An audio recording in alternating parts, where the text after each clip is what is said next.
Welcome to the China Influencer Marketing Podcast. Each week, we speak with top influencers, marketers, and brands who share their experiences, strategies, and tactics for influencer marketing in China. Here's your host, Lauren Hallanan. Hi, everyone, and welcome to episode 11 of the China Influencer Marketing Podcast. I'm really excited that we're at episode 11. I can't believe I've done that many episodes so far. I apologize if my voice sounds a little bit funny today. I came down with a cold. You know, as healthy as I am, I guess I couldn't avoid it. We've had freezing cold weather up here in upstate New York, where I'm currently living, and just snowing nonstop. So I guess there was no way to avoid having a cold sometime this winter. But anyway, today's an interesting episode, a little bit different than some of the previous episodes. In this episode, we chat with Elliott Zaagman, a corporate trainer who specializes in helping Chinese enterprises grow into global organizations. Elliott also writes for several leading online publications, which is how I first came across him. Earlier this year, he wrote a piece for Technode about Zhihu, China's popular knowledge-sharing platform, which started off as a Q&A platform, but has evolved into a hybrid of Quora, Patreon, Coursera, Twitter, and LinkedIn. His article shared how many people, especially professionals and academics, are leveraging their knowledge to grow a following on the platform. And now, thanks to new features, they're also able to monetize their popularity through paid courses and live streams. I've known about Zhihu for a while, but I didn't realize how it's changed and what it's become. I think the platform is extremely underrated, especially in Western media, so I had to have Elliott on so he could share more about it. Besides talking about Zhihu, we also discuss what it is like being the only foreigner writing for the popular Chinese business news site Huxiu, and how it has helped position him as a thought leader and attract business leads. As I said, this episode's a little bit different than previous ones, but still very much related to Chinese influencers and growing an influence in China. So I know that you guys are going to like it. Before we start, I just want to take a quick moment to thank our sponsor, Parkloo. Parkloo is China's premier influencer marketing platform. Learn more at parkloo.com. And now, on to our interview with Elliott.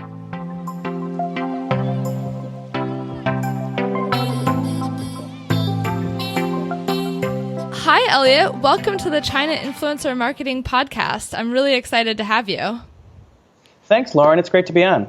One of the reasons that I'm excited to have you on the podcast is because I think our conversation is going to be slightly different than some of the previous podcasts that I've had. Because usually we're talking more about what people are hearing in the news a lot about, like Weibo and WeChat influencers, maybe in the fashion or cosmetics, entertainment industries, things like that. But today we're going to talk a little bit more about like business influencers and industry experts. So I'm really interested to get into this topic. But before we get started, could you go ahead and introduce yourself and kind of tell everybody what you're up to these days? Okay. Well, I've spent about 7 years in China altogether, and I'm a corporate trainer. I'm an executive coach, but a lot of people know me as a writer. So I write about basically how Chinese companies and Chinese leaders interact with both their employees and the public abroad. So what I focus on is helping Chinese talent become global leaders. So in my time in China, what has happened is I've had a lot of very positive interactions with Chinese leaders. It's really been a positive impact to my life. So what I like to do is help these people, better lead to a global audience. I've worked for a lot of Chinese companies in the past, and I've had very good experiences, and I've had some not so good experiences. And I've also worked with a lot of Chinese people and also a lot of foreigners who can have trouble kind of interacting across cultures. So what I do is work mostly with Chinese leaders to help them better engage global staff and a global audience. Yeah, it's really interesting. And how did you start doing this? Because I don't know of too many foreigners who are corporate trainers who have a job like yours. So how did you get into this? Well, that's a very, very good question. There are two things that I'm very passionate about. One is kind of social science. So I was a bachelor. I got my bachelor's in sociology, and I love kind of looking at kind of social dynamics, so psychological dynamics, organizational dynamics, cross-cultural dynamics. And when I first came to China, the first time I was ever in China was 2008. I came a week before the Olympics. I didn't hardly know any Chinese. I know how to say ni hao, xie xie, and that was about it. And I was in Beijing for a year, and I just got really kind of addicted to it. The changes going on, just the seeing how much people, their lives were just completely being altered by, the rapid pace of development that was happening in China. And I found that almost every Chinese person that I met, I found their personal stories to be just so fascinating. So then I went back and I got a business degree, and I kind of saw these two passions that I had about business and kind of social science kind of converging, and seeing that there was a need for kind of understanding of the social science of kind of cross-cultural relations in business. So I came back to Beijing in 2011, and I started working kind of as a freelance corporate trainer, and then I have been doing different positions or different jobs in that sector ever since. Sometimes I've worked with my own company. I started my own firm with some partners of mine back in the end of 2014. And other times I've been full-time in-house at Chinese companies. I work mostly with Chinese tech firms, and the reason for that is, one, I just find it the most interesting. What is happening in the Chinese tech space, particularly within the internet space, is just really, really fascinating. And it's evolved into something that is very, very different from from what we see in the West and what we see in other countries.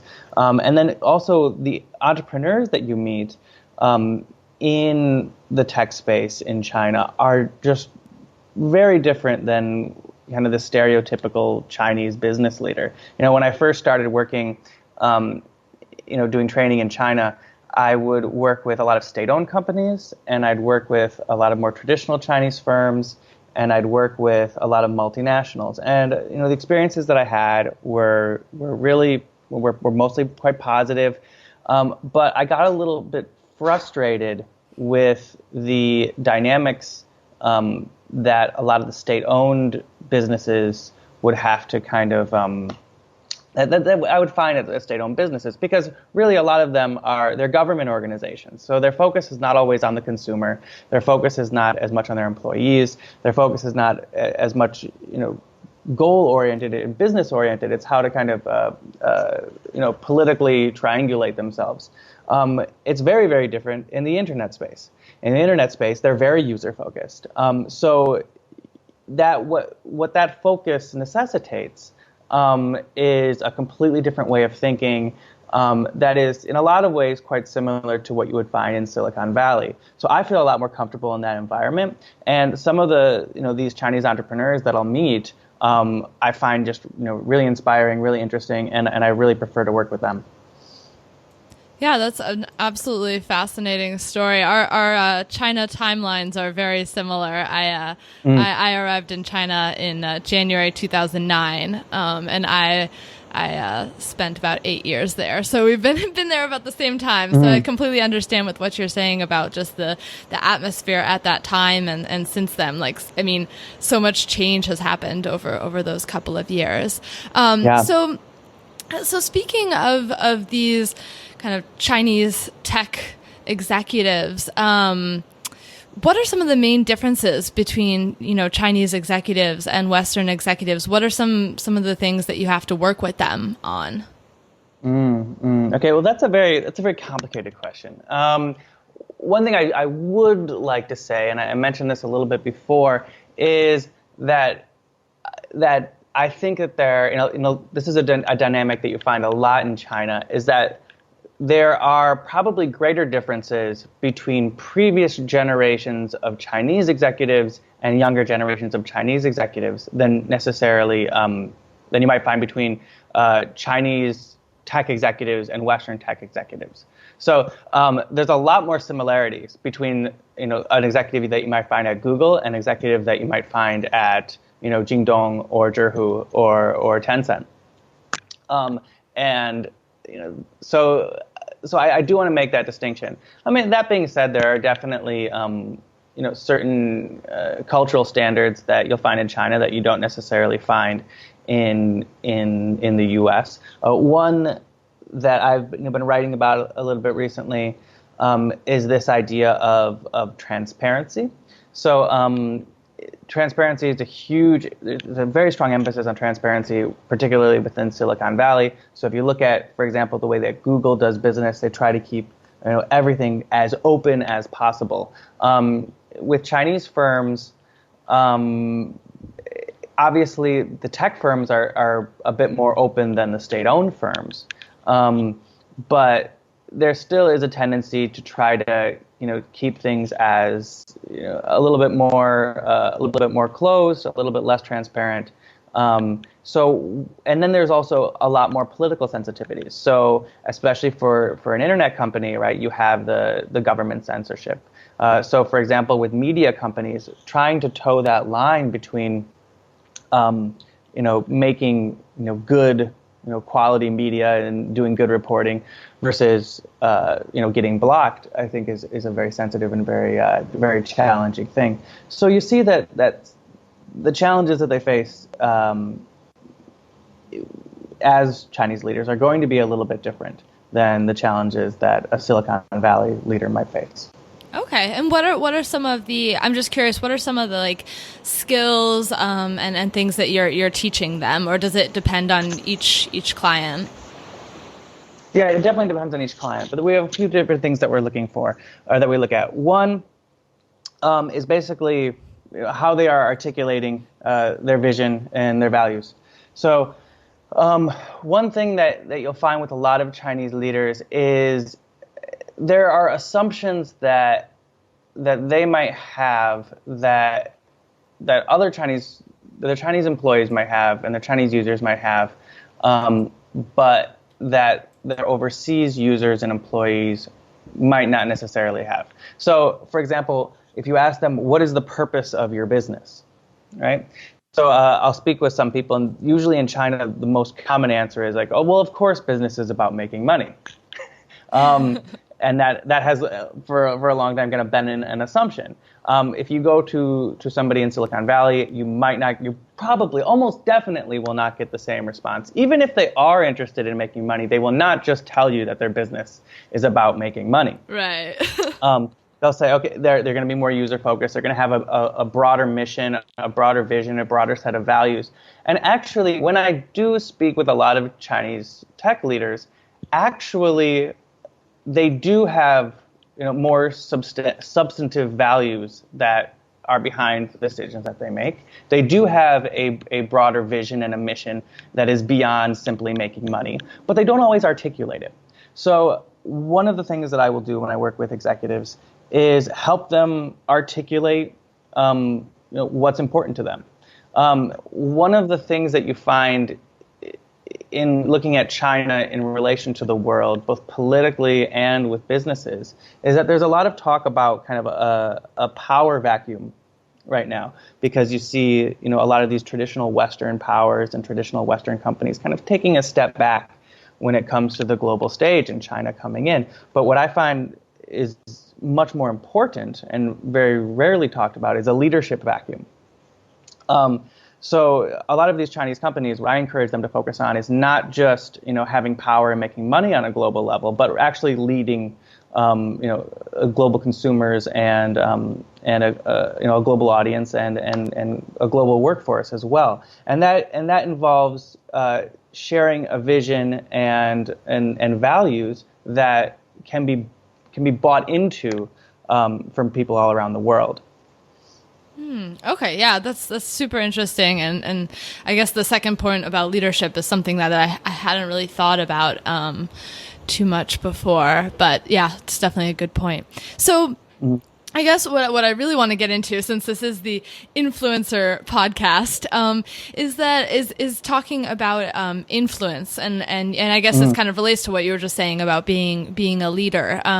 Is just that I feel like, especially over the past few years, in Western countries that, professionals, everyone they're using LinkedIn, Medium, blogging, being a contributing writer and other mediums to grow their influence and show that they are an expert in their industry. Maybe it's because they want to show leadership and stand out. Maybe they're trying to get a new job. Maybe they want their company to, they're kind of marketing their company.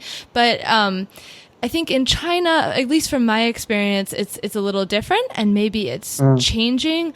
It has changed over the past couple of years, but I think that, LinkedIn is getting stronger in China than it was before. But I guess my question is, how are professionals in China growing their influence? And also, is there this desire to grow their influence like there is among professionals in the West?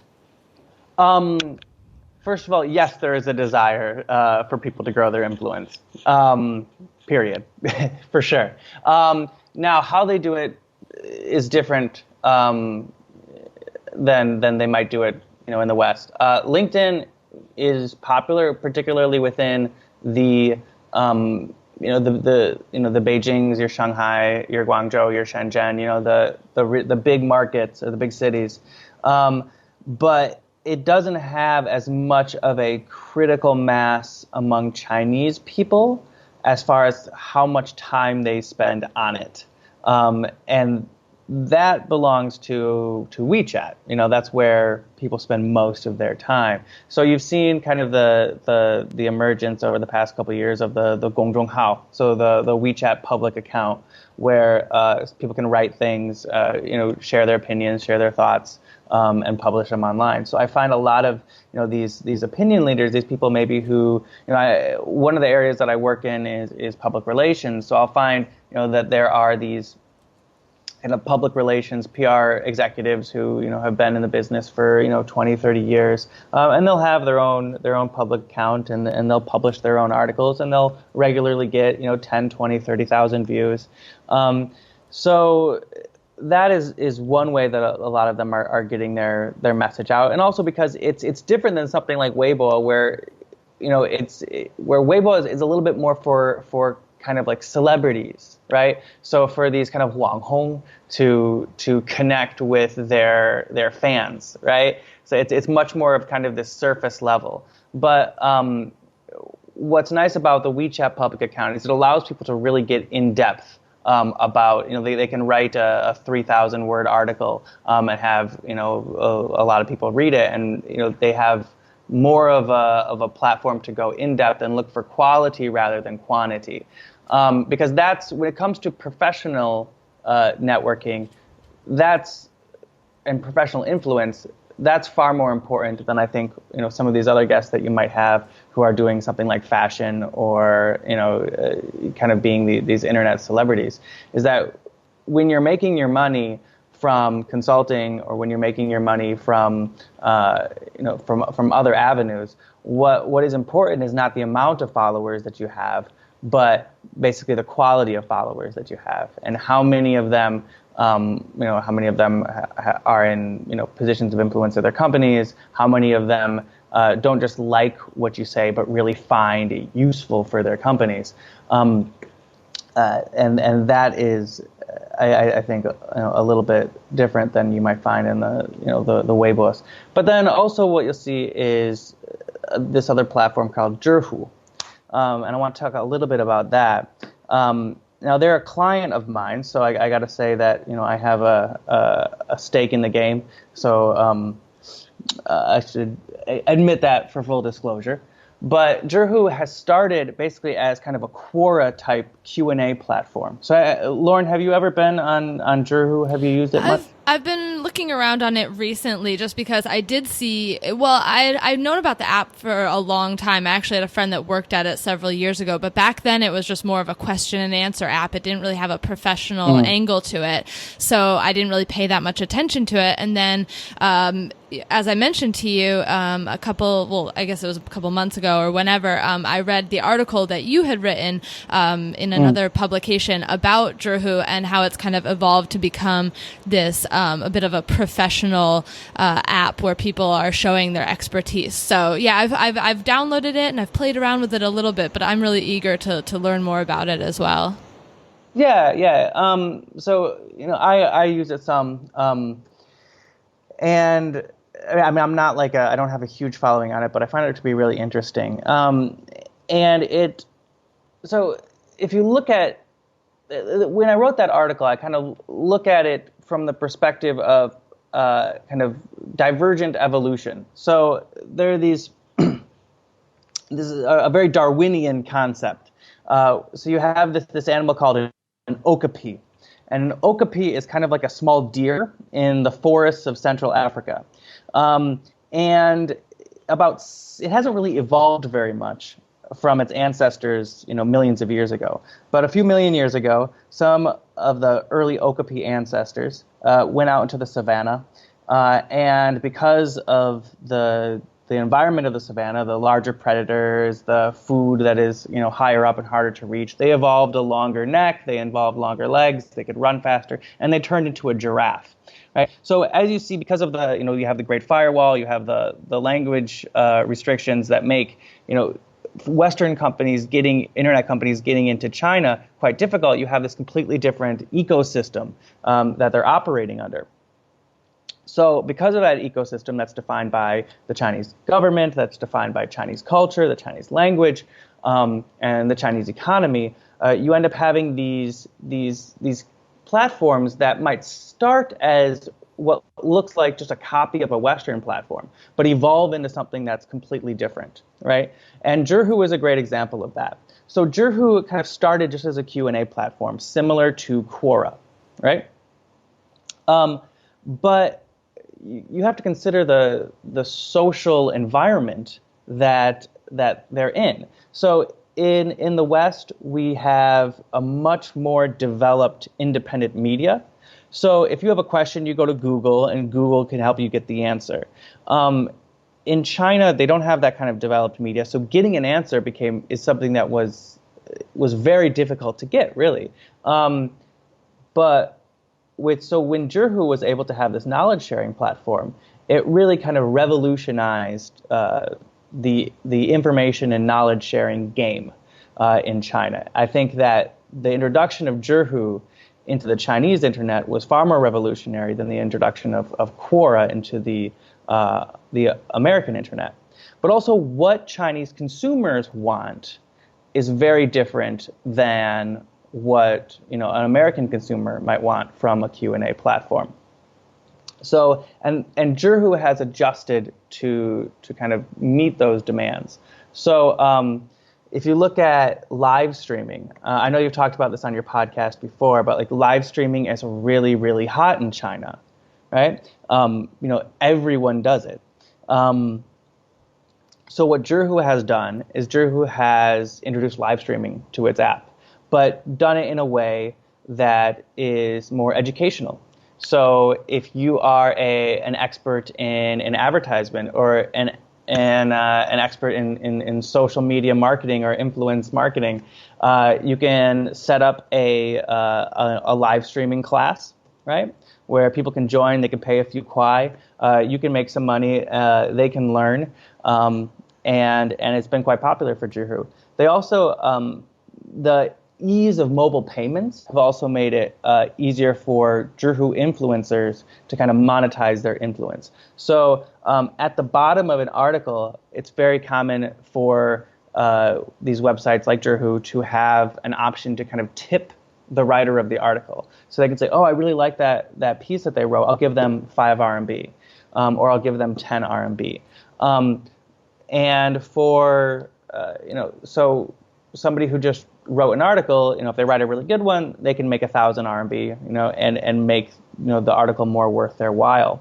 And I think when I talk with Zhihu leaders, the broader vision is is more in this direction. So to go from to be more than just a Q&A platform, but really kind of a facilitator of opportunity. So there's this really strong entrepreneurial spirit in China, and Zhihu has encapsulated some of that and wants to continue to kind of facilitate that. So if somebody wants to start their own business, if somebody has some job that they don't really like, but they have a passion for something else, Zhihu can help them meet other people who are also passionate about it, help them show their expertise, and help them kind of try to find ways to monetize this knowledge and this passion that they have. Okay, so because I think Quora only allows you to post a question or to answer a question, as far as I know. So I think Zhihu, besides posting questions and answering questions, and I guess now you also said live streaming, it sounds like they also allow you to write articles as well. What kind of content formats does Zhihu have? Well, I mean, to be clear, Quora has also has an option to write articles. Oh, okay. I haven't been on there in a while, honestly. Yeah. I mean, it's not as much what people think about. But yeah, so you can write articles, but they publish books, right? So let's say you want to write a book and need to find a way to publish it. Zhihu can help people self-publish. The direction that they're moving in is to become hopefully a little bit more like LinkedIn. It's a little early in it's an early stage. It's in the early stages of the process right now. So it's hard to talk about it too much in detail. But basically, what they would like to be able to do is to be able to facilitate the connection between employers and employees. So let's say you are a recruiter and you're looking for somebody to do a job. You'll look on LinkedIn. This person has their resume on LinkedIn. Maybe they share some articles, but you really don't have that much information. What Zhihu would like to do is use their knowledge sharing platform as a way to basically make that process more efficient and basically make better matches. So let's say you're a consultant. You work in, for example, social media, influencer marketing, and you want to maybe work with hopefully find a few good clients, a few companies that are looking to hire somebody like you, right? You can go on Zhihu, answer some questions, show your expertise, show your point of view, right? And then when these companies are looking for a consultant, they can go on Zhihu, they can see what you're writing, they can see your point of view, and they can know if you're the kind of person that they want to be matched with. Now compare that with the way that it's done right now. You look at somebody's resume, you bring them in for an interview, right? You ask them these standard questions, and they give you the standard answers. And then you have another interview, and then you have another interview. If you're able to get more information on how this person approaches their craft, how this person sees the world and sees what they do, then a lot of those interviews become unnecessary, and you can get this person working for you much more quickly. And now it's time for this week's Parklu Influencer Marketing Insights. China is the world's leading consumer electronics market, with a revenue surpassing 97 billion renminbi in 2017. But the competition for sales is fierce. Electronic brands are increasingly turning to influencer marketing to set them apart. Influencers are actually a really good choice, as there's already a lot of organic synergy. Smartphones, computers, and cameras are the fundamental working tools of a KOL, and the quality of their content depends greatly on the quality of their gear. Far and above, Chinese smartphone manufacturers lead the charge when it comes to influencer marketing. Smartphone manufacturer Meitu is a personal favorite of mine. The brand's smartphones are arguably the most popular smartphones among Chinese millennial females, and for a good reason. The built-in photo editing and beauty-enhancing functions are out of this world, and they also are arguably the greatest KOL marketing advocates of any brand in China. They often invite hundreds of fashion and beauty KOLs from across China to promote their product launches, paying for travel, accommodations, and providing free phones and paying market rate fees. For more insights, visit us at chinainfluencermarketing.com/Park Enjoy the rest of the podcast. Okay. So in that sense, how do they plan on, because LinkedIn is growing, I think, a lot in China recently as well. So how do they plan on differentiating themselves from LinkedIn in that respect? Because I think it's hard to say. Oh, sorry. Yeah. No, what were you going to say? It's hard to say with too much specifics because I do not speak on behalf of the company. But like I mentioned before, what a user will add to their Zhihu account and the amount of information that they'll share and the amount of expertise that they share is usually far greater than your average LinkedIn user. So while you or I might participate a lot in LinkedIn, most people don't. Most people just have their LinkedIn profile and maybe they'll share a few articles. Okay. But if somebody is active in answering questions on Zhihu, they're going to be sharing a lot more information. Right. Okay. So I get what you're saying in the sense that I think in the West, especially over the past year, LinkedIn has really grown as a place where people are like sharing articles, sharing video, content, being really active on the platform. But it wasn't so much before. Like before, LinkedIn was very much just like, put some information about like your job experience and then you just kind of only look at it every once in a while. And I think LinkedIn's kind of in that stage in China right now. And so I think I kind of, from what you're saying, I feel like Zhihu is kind of beating LinkedIn to the punch with, encouraging people to share content, share their expertise and kind of grow a following that way. And maybe they'll kind of fill that gap before LinkedIn gets there in China. Right. I mean, and I use LinkedIn quite a bit, as well as Zhihu. But the kind of discussions that I'm going to have on LinkedIn do not have the depth of the discussions that on Zhihu. So I think that there is a little bit of there's a sterilized effect to LinkedIn discussions, right? Where a lot of it is just somebody's like, I do this all the time too, where it's just like, oh, this is my article, or these are photos from me speaking at an event, or, this is me on TV. And in Zhihu, when you're answering a question, you're having these very, very in-depth discussions about, very complex issues. And it forces you to really get down to the bottom of, of some of the challenges that you might face in your profession. And I don't really see that on LinkedIn as much at this point, even with, American users of LinkedIn. So that's my personal experience. I don't know if the folks at Zhihu would characterize it exactly the same way, or if the folks at LinkedIn would characterize it the same way, but that's my personal experience. Gotcha. Okay. So besides like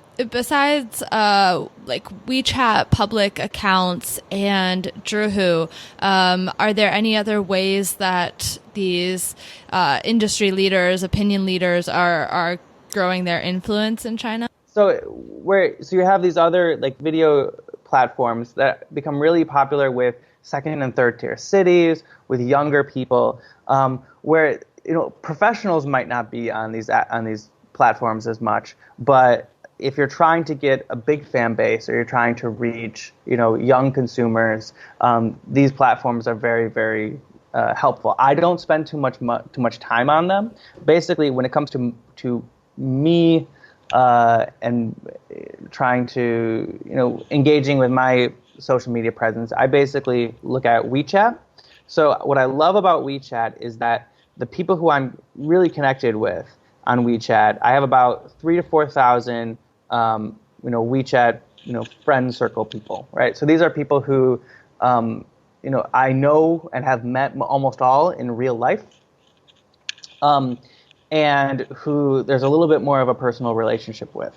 And what I like about that is that if somebody just reads an article of mine, they're not that likely to hire me as a consultant. If somebody knows me, and they've met me, they worked with me before, they've seen me speak at an event, I've given a training at their company, they're far more likely to actually engage me in paying work. So to me, I use my WeChat Pengyouchuan, my WeChat friend circle, because those 3,000 to 4,000 people, the quality of those, to me, is far more valuable than reaching hundreds of thousands of people on a platform like Weibo, where a lot of the people that follow me might not necessarily be able to connect me with meaningful work. But other influencers aside from me, you have these people who spend a lot of time on Weibo. Weibo has had a bit of a resurgence, especially as they've been able to integrate video more on their site, and then Zhihu as well. But for me, there's basically just those platforms that I find to be really useful. So WeChat, Weibo, and Zhihu. Okay. As well as LinkedIn as well. I was wondering, for some of your clients that you work with, are any of them developing like their influence on social media platforms too? A lot of them do, to a great degree. I'll give you an example. And this is with Zhihu. So Wang Xing, who is the CEO and founder of Meituan, right? So in last summer there was this kind of this scandal. I don't really know why this was a scandal, but it was a scandal where they had Meituan offered halal food. Oh, right. I remember that. Yeah. And one of their agents, I posted a photo of the special boxes that they were using to deliver halal food in Gansu. And apparently there was all this kind of controversy online about it because, in China right now there's some kind of anti-Muslim sentiment. And in response to it, their CEO went on Zhihu, not Weibo, not a post on WeChat, but he went on Zhihu. And I think that's a little indicative of how people might use Zhihu, because it's more of a substantive kind of conversation-based knowledge sharing platform rather than just kind of fluffy cat video type stuff. You know what I mean? Right. He felt like he could probably reach his target audience better on that platform than on just maybe a more general, widespread social media platform. Exactly, because I think also the people who might be on Zhihu are more in the know about that kind of stuff. And the people on Weibo are not as they tend to be they might be younger, they might be more they might not be wanting to engage in a controversy or a difficult conversation. They just want to look at some funny stuff, some fun stuff, some light stuff. That tends to be how I see the divergence between a platform like Zhihu and a platform like Weibo. Does I don't know if you know about the demographics of Zhihu, but does it tend to be a slightly older user base? Would you know that? I don't know about the user base, or I don't know about the age of the user base, but the user base tends to be more professional, more educated. And I'll give you an example. I was messaging with a friend of mine who she's an academic, and she works for the Chinese National Museum in Tiananmen. So she's kind of more sophisticated. She's very well educated. she's quite serious, and she messaged me, and she was like, what have you been up to these days? And I said, well, don't you look at my WeChat, my Pengyo char. I post, what I'm doing quite often. And she's like, oh, no, I never look at that anymore because it's all advertisements. So I spend a lot more time on Zhihu because, there's more, actual stuff to learn. So I think that's kind of indicative of how the platform is and what the platform is used for. So the people who I know in my life in Chinese who are really engaged on Zhihu, they're people who take questions and take issues and take the world seriously. They're more academic, they're more professional, and they're more curious. Okay, so we can find the intellectuals over on Zhihu. Yeah, a little bit. I wouldn't necessarily want to say intellectuals, because there are definitely people who are on the platform who I would not consider to be very intellectual. But I think it is a little more the platform for people who are serious about learning and serious about what they do. Gotcha. So it's about knowledge sharing. It's not about pictures of your dinner sharing, or your cat video sharing. It's about, if you want to get better at your profession, if you want to, learn more about these serious issues, Zhihu might be a place to go. Okay. Zhihu is probably not really a place for any type of branded content either. It seems like it's more about personal brands as opposed to a company working with an influencer on Zhihu. Yeah, well, you can do branded content, and companies do branded content, but I think you need to be smart about how you do it. So what would be a good example? So you would have to do it in a way that is helpful to the audience. I think there has been somewhat of a backlash when people try to do, the branded content on platforms like Zhihu. But I think in my experience, if you find ways to remain authentic, the audience, no matter where they are, will still appreciate it. So if you look at, for example, I listen to podcasts all the time, including yours, Lauren. But for example, if I'm listening to Harvard Business Review or these more serious podcasts, I accept that that they might brand, that they might advertise on their content, that they have to support it, right? But they're transparent about who is supporting them and how they get their money. So I think it's the same thing with Zhihu. If you are just if you gather a following and all of a sudden your opinion changes to talk about how great some product is, you're going to lose your credibility. But if you're saying, okay, I have this sponsor, but you are clearly remaining authentic to who you are and what your followers expect you to be, I think it's perfectly reasonable to be able to do some branded content. Okay, that's good to know. It's very interesting. I think I need to spend more time on the platform. It definitely has me me intrigued. So I want to kind of go back to something you had started to mention a little while ago, which was you were talking about how WeChat is kind of how you make a lot of connections with people and get clients. So I kind of want to talk about you and how you're personally growing your influence in China, because obviously with the type of work that you're doing, you have to make yourself known in order to get clients. And I'm sure that the type of clients that you want aren't just anybody, you're probably wanting to work with executives from some, top companies. So how are you growing your influence and getting yourself in front of these people? All right. Well, the way that most people know me is I write for a website called Huxiu.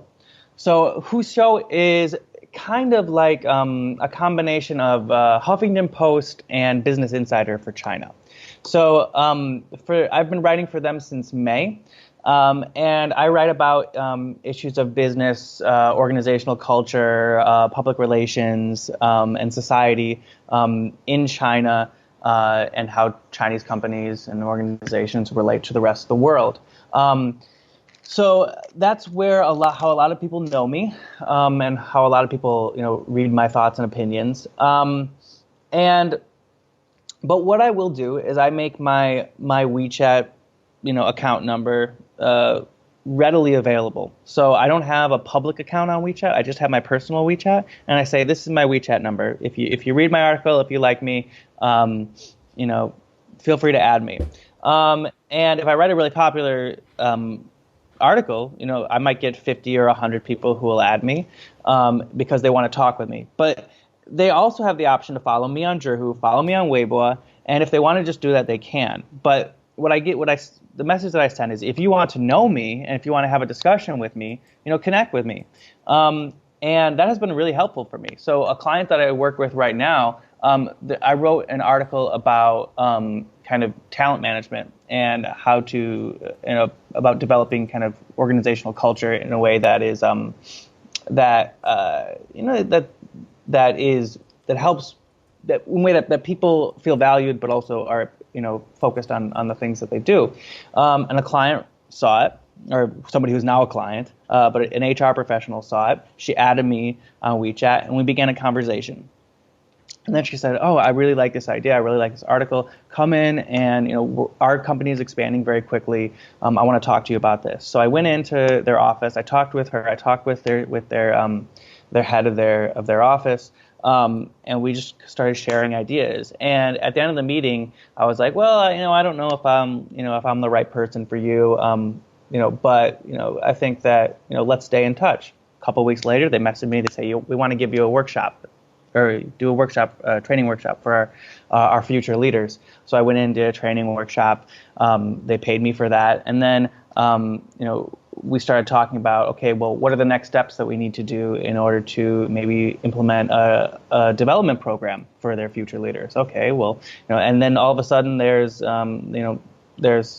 6 months of work that I have with that client, and a significant amount of billings. So that is the kind of client, or the kind of follower, the kind of person that I'm looking to have influence with. I'm looking to find really 5 of them. Right? I don't need to have 200,000 followers, but what I would love to do is find 5 of the right clients, or 10 of the right clients. So so to me, the depth of the relationship that I have with the right followers is far more important than the number of clicks I get on an article. It's easy to get clicks, but what I want is people who genuinely are on the same page about what they want to accomplish. Yeah, I think it's really interesting, just because you're, there's a lot of foreigners in China who maybe have developed influence, but they've developed influence among other foreigners in China, but you're having to use platforms like Huxiu and Zhihu to develop your influence among Chinese executives or HR personnel and things like that, which is definitely a lot different than what I've been seeing other people doing. Yeah, I mean, it's because to me, I'm not, nor have I considered myself. It's not my number one focus is not to have a lot of followers or to be some kind of internet celebrity. My number one focus is to find clients that I can help, and find people who are of the same mind as me, or find people who think that what I offer is something that's of value. It's so when I write, when I participate on social media, it's more so to connect with those right people, to find the right match.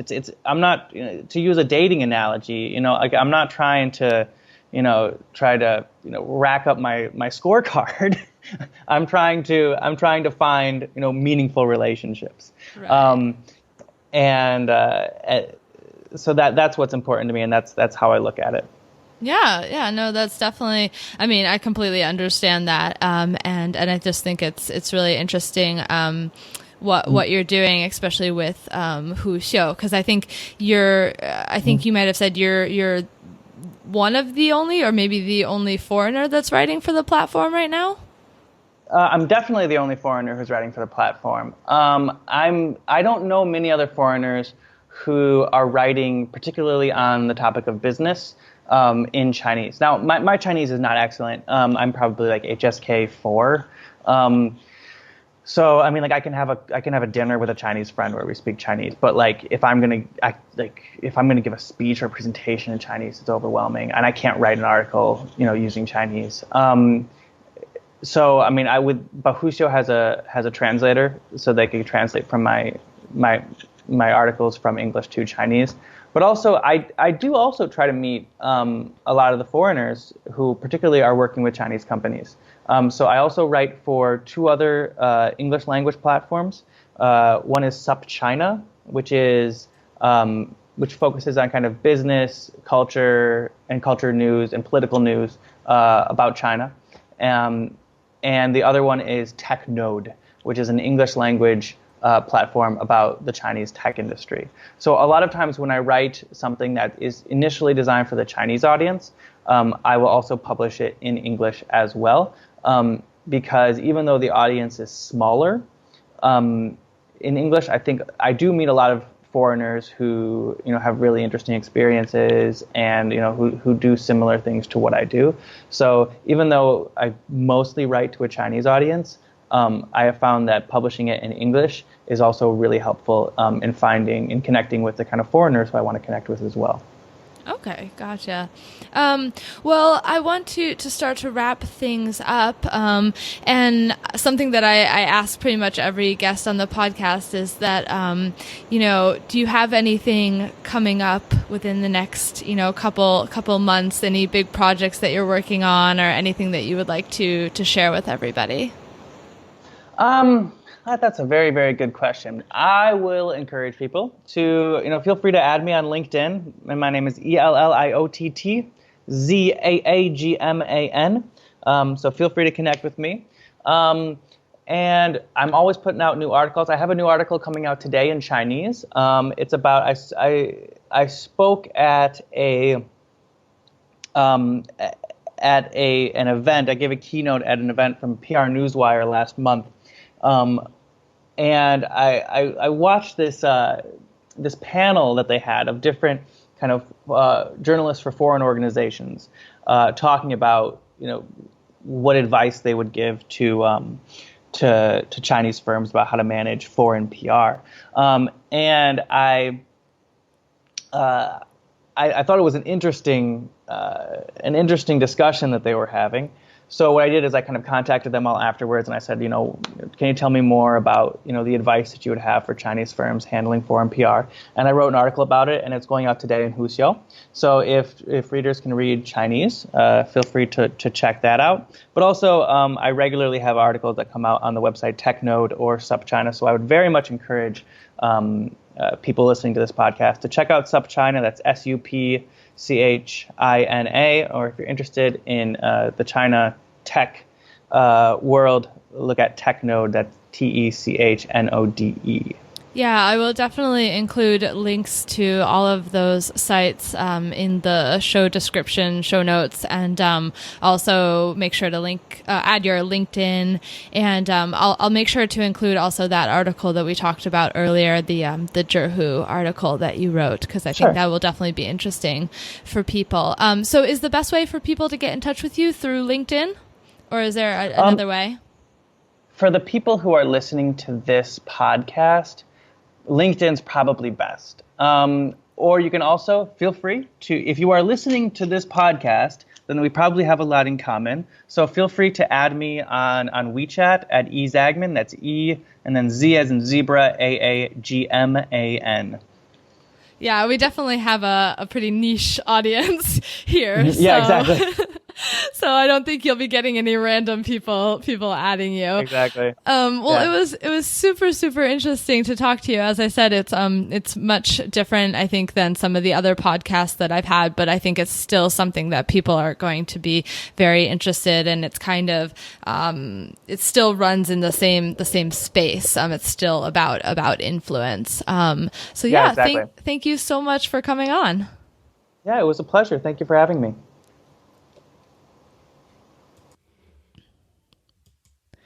Hi, everyone. I hope you enjoyed that interview with Elliott. You can find links to his articles and his contact info in the show description or in the show notes on chinainfluencermarketing.com. As usual, before you go, I want to share a couple of my key takeaways from this episode.